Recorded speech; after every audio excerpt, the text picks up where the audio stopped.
Atlanta, Georgia. A chill morning hums quietly in a sleepy suburb. The kind where lawns get trimmed on schedule and neighbors wave just enough to feel safe. But something's about to snap that illusion in half. Officer Chad Renner's squad car cruises like a shark down Riverview Avenue, idling at stops, scanning windshields, eyes sharp for wrong. He's not patrolling for crime. He's hunting for control. And when he spots the sleek, black Audi gliding 2 miles over the speed limit, he doesn't hesitate. It's not the car. It's the driver. Dr. Lena Wells, black, early 40s, dressed like power itself in heels that probably cost more than Chad's paycheck. Her vibe? Calm, clear, unbothered. But to Chad, that's the problem. Women like her, they're supposed to flinch, smile nervously, apologize, not sit still with their chin high and eyes steady. Blue lights flash. She pulls over, slow and smooth, like she's done this before. He walks up to her window with a smirk that says, "I'm in charge." She rolls it down halfway, her ID already in hand. "Morning, officer. I'm running late to a board meeting. Can I ask what this is about?" Chad barely glances at the license. "You crossed the lane divider back there." She blinks. "I didn't, but okay." That gets under his skin. Not her words, her tone. No fear, no performance of guilt. "You giving me attitude, ma'am?" "No, just confused." That's it. The switch flips. His ego swells like a bruise. He tells her to step out. She doesn't argue. But the neighborhood's waking up now. People jogging, kids waiting for the school bus, a neighbor walking her dog. And they're watching a black woman in a tailored coat step out of her own car, arms stiff, confused, but composed. Chad gets back up, makes her sit on the curb, in heels and silk, like she's dangerous. The second unit arrives. Another cop, same energy. Together, they handcuff her like she's carrying a felony in her briefcase. Lena doesn't resist. She doesn't cry. She just breathes. As they're guiding her into the back of the cruiser, Chad leans in smug, clearly satisfied. And that's when she turns her head, ever so slightly, and delivers the line that lingers in the air like gunpowder. "You should have run my plates first." It doesn't land right away. Chad blinks. He thinks she's bluffing, but the second officer catches something in her eyes. Too calm, too sharp, and peeks at the registration on his tablet. There's a pause, a long one, then the silence breaks. Chad, you might want to come take a look at this." What he sees makes his face go pale. Dr. Lena Wells, federal judge, appointed to the 11th Circuit, confirmed unanimously, currently serving on a judicial ethics panel. And yeah, her face is plastered on DOJ websites all across the South. Chad looks back at her, but her gaze is elsewhere. She's not pleading, she's waiting. Because this wasn't just a traffic stop. It was a test. And he failed it so hard, the whole damn city's about to feel the aftershocks. Some names feel like thunder when they land. And when they do, the whole damn room learns to hold its breath. Back at the precinct, Officer Chad Renner's feeling himself. He's all puffed chest and punchlines, playing storyteller in the locker room like he's won something. Lady wouldn't shut up. Talked like she ran the damn city. Got that whole "I'm important" thing going. Real fancy type, probably a school principal or one of those uptight HOA moms. The other officers chuckle, half listening, half scrolling their phones. One sips lukewarm coffee. Another's lacing boots. It's routine. Just another Monday, right? Wrong. 20 minutes later, the temperature drops, like someone cracked open the windows in December. The door swings open and in walks Sergeant Fields, mid-50s, usually steady, usually loud. But today, pale. Phone in a white-knuckled grip. His voice is tight. "Uncuff her, now!" The room pauses. One of the rookies straightens up. Renner spins in his chair, amused. "What, why? She flashed some charity board badge? She know a council member or something?" Fields doesn't blink, doesn't flinch, just stares Renner down like he's looking at a corpse that hasn't figured it out yet. "No, dumbass, that's Lena Wells." Renner frowns. "Okay, and?" "As in Marcus Wells' wife." That's when it hits, like a sucker punch to the soul. "Marcus Wells?" someone echoes from the corner. As in, Director Marcus Wells," Fields snaps. As in FBI Director Marcus Wells, the man whose name makes state senators forget how to speak. The man who can shut down a precinct with one phone call and Doesn't need a warrant to do it. The silence is brutal. You could hear a heartbeat break. Renner's jaw twitches. He tries to scoff. Tries to play it cool. Nah, no way. She's probably just got the same last name. She looked like a teacher or something. Fields walks closer, holding up his phone. The screen shows a photo pulled from an official DOJ site. Lena, standing beside Marcus Wells at a formal event. That same coat. That same calm fire in her eyes. That same woman who's now sitting handcuffed in their intake room like a damn criminal. Renner's face drains of all that cocky color. He looks around the room. Suddenly, no one's laughing. Wouldn't matter if she was just a teacher, Fields says, voice low and deadly. But she's not. And right now, the director is en route personally. Renner finally gets it. This isn't a joke. This isn't a slap on the wrist. This is career-ending. This is life rearranging. He stumbles over his words. Okay, we'll apologize. Explain the mistake. Say it was protocol. You put a federal judge on a curb and heels, Fields says, venom tucked behind every word. You cuffed the wife of one of the most powerful men in federal law enforcement. You didn't just fumble, Renner. You pulled the pin on a grenade, and now you're holding it like it's a damn souvenir. The room scatters. Nobody wants to be within fallout range. Renner rushes toward a booking. Too late. Lena's already sitting up straight, uncuffed, untouched, but not unshaken. The look on her face isn't anger. It's intention. And just as he reaches the door, a voice cuts across the lobby, deep, unmistakable, and sharp enough to slice air. Don't touch her. Marcus Wells steps into the precinct, trench coat still swaying from the wind, eyes already fixed on Renner like he's prey. The temperature, it drops again. You ever feel the air in a room change before anyone speaks? Like gravity itself just clocked in for overtime? That's what happens when Marcus Wells walks through the door. Correction, he does not walk. He arrives, like a storm dressed in federal black. 6 foot something of silence and steel. Flanked by 2 agents who might as well be shadows. Black overcoat, impeccable suit. A badge that doesn't need to be flashed because everybody already knows what it means. The front desk officer scrambles to stand. Sir, we didn't know. Wells lifts a hand. Not harsh, not loud, but final, like a gavel that ends the conversation. Where is my wife? Not a yell, not a bark, just calm, controlled, and scarier than any scream ever could be. Sergeant Fields moves fast, eyes wide, sweat already collecting near his collar. He leads Director Wells through the maze of hallways like he's guiding a lion through a petting zoo. They stop at a steel door with a small pane of one-way glass.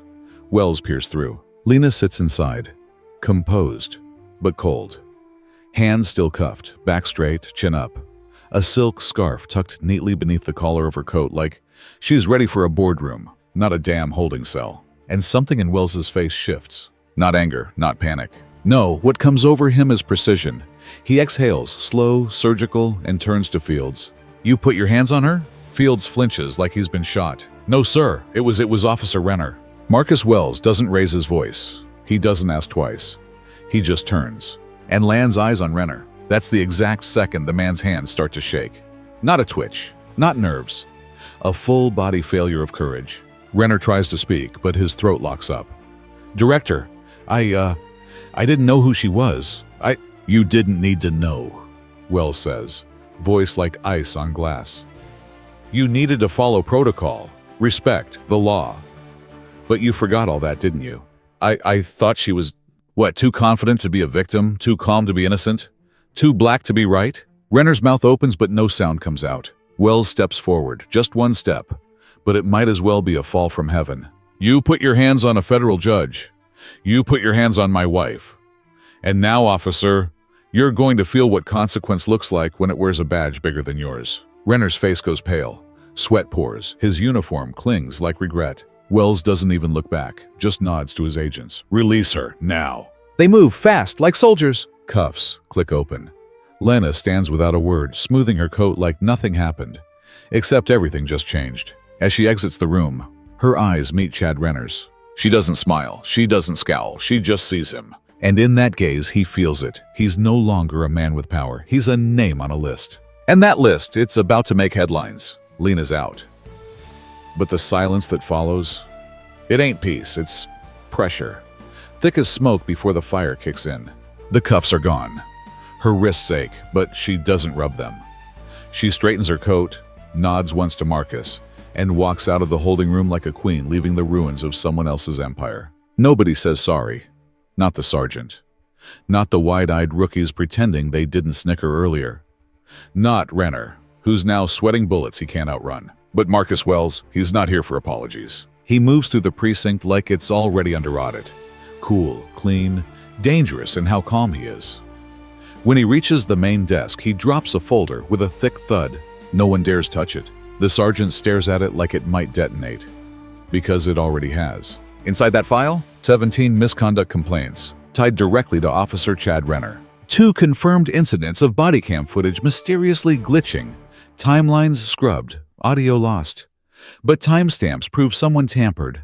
And 1 sealed case buried so deep, it didn't even show up on most background checks. A 14-year-old boy, now 18, permanent brain trauma from non-lethal restraint. Case settled quietly. No charges. Each file stamped, redacted, then swept. Each name involved? Cops, attorneys, supervisors, all protected by the same invisible net of favors and silence. Until now, Wells doesn't say a damn word at first. He just stares. That stare that makes grown men forget how to swallow. Then, finally, his voice cuts through the silence like a straight razor. I'm not here as her husband. He lets that land, solid, icy. I'm here as a federal officer, and I'm opening a civil rights investigation, starting today. You could hear a career crumble in that room. Maybe 3. The sergeant clears his throat. Sir, with all respect, shouldn't this go through channels? Wells tilts his head just slightly. You want channels? Okay. He taps the file. I've already sent copies to the DOJ, Civil Rights Division. 1 to Internal Affairs, and 1 directly to the U.S. Attorney for the Northern District of Georgia. The channels know this file exists. Now they'll know you knew too. He turns to Renner, who's leaning against the wall like it might hold him up. You'll be placed on immediate administrative leave. If you step foot in another patrol car before this review is over, I'll make sure your badge isn't the only thing you lose. Renner tries to speak, fails. He just nods, barely. Wells looks around the room one last time. This isn't a warning, it's an awakening. Then he walks out, coat flowing behind him like a curtain falling on an act that's over. And behind him, the precinct doesn't breathe, because no one wants to be in the next file. And everyone knows now, this storm, it just touched ground. By nightfall, the precinct don't feel like a workplace anymore. It feels like a crime scene that forgot to call itself one. The feds don't knock. They roll up unannounced like a moving storm front. Black SUVs, federal IDs, and agents who don't flinch when cops get loud. The moment they hit the lobby, the mood shifts. Computers? Gone. Department-issued phones? Bagged. Servers? Imaged on site, and every single body cam in the building pulled, tagged, and lined up for a full forensic audit. Timestamp anomalies. Edited footage. Convenient malfunctions. They're checking everything. Someone tries to protest. Some captain with too much neck and not enough sense. You can't just come in here without coordination. Wells, standing in the corner like the goddamn final boss of accountability, doesn't even blink. We're not coordinating with corruption, he says. We're disinfecting it. Meanwhile, Renner's nowhere to be seen. Word is he left early. Medical stress, his lawyer claims. Translation. He's hiding behind legal jargon and hoping the house doesn't collapse before he finds a back door. Too late. Because by 5:42 p.m., the traffic stop footage hits the internet. 1 clip, no music, no voiceover, just raw footage. Lena, calm as hell, explaining she's late to a meeting. Renner, all smirk and smug, puffing like a rooster with a badge. The click of cuffs, that snap heard around the internet. Her final line, you should have run my plates first. Boom! 2 million views in 4 hours. By 8 p.m., it's trending on every platform under hashtags like #justice for Lena, #cuffed for being calm, #Renner resign. The country's watching now. Not just activists. Everyone. Clips are playing on TV. Reactions flooding in from lawmakers and civil rights leaders. And Congress, they're calling. Staffers are emailing the DOJ. Senators are tweeting statements. Someone on a judiciary committee wants to speak with Wells directly. And Wells? He's not ducking. He steps up to the mic at a late-night press conference, clean-cut and calm, with Lena at his side, not as a victim, but as a force. This is not about one officer, Wells says, voice smooth but heavy. This is about a culture, a system that believes black restraint is permission, that silence is consent, that if we don't scream, we're safe to be dismissed. Boom! Camera flashes, gasps, the media scrambles to catch up. Wells continues. We're not investigating a man, we're investigating a mindset, and we will not stop at the surface. Reporters start shouting questions. One asks, "Is Officer Renner cooperating?" Wells just glances at the camera. His lawyer is. And from what we've heard so far, he should have started cooperating yesterday. Cut to Renner, holed up somewhere in his union's downtown legal office. Lawyer tight-lipped. But someone inside leaked a whisper. They're talking plea deals already. Because once the body cams are fully reviewed and that sealed case gets unsealed, this isn't just a career ender. It's going to be federal. And the department? Cracks are showing in every wall. People are flipping. Emails are surfacing. Old ghosts are crawling out from under neatly written reports. The system is finally blinking under the spotlight. And this time, the light's not going out. Revenge is loud. Reckoning, that's quieter. But it hits deeper, especially when truth walks in wearing heels and history. It's been weeks. The headlines have cooled a little, but the streets haven't. Because something shifted, and not just in the courtroom. In homes, in hearts. In every person who watched that clip and saw something they recognized or feared, or had lived. Tonight, Lena stands at the front of a packed town hall. Spotlights low but heavy. The air charged like pre-storm tension. No robe, no badge. Just truth. And presence. She doesn't need a mic. When Lena Wells speaks, the room listens. I'm not here as someone who is handcuffed. She pauses, lets that sit. I'm here as someone who has spent her life watching others be treated worse for less. The crowd shifts, some nodding, some holding breath. A mother dabs her eyes. A man clenches his jaw. Behind her, Marcus stands in full suit. Not just as the FBI director, but as her husband, her backup, her witness. If you think this ends with one man, you're wrong, Lena continues. It ends when we stop letting uniforms hide fear. When we stop mistaking power for justice. And that line?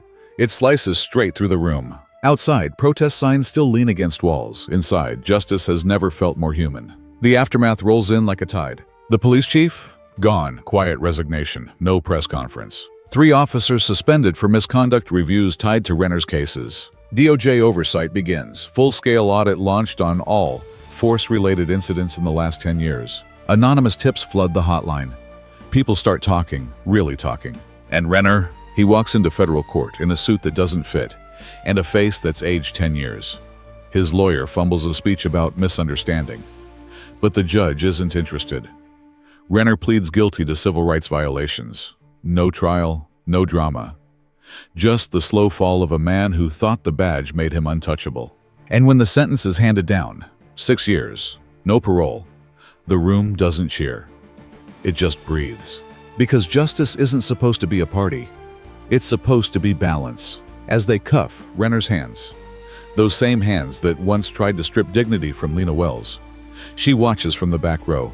No smile, no gloating, just quiet closure. And in her mind, her own words whisper again, soft and sharp as a blade. You should have run my plates. But now, everyone's running checks on every officer. Every file, every system built to protect power instead of people. Because this reckoning, it's not done.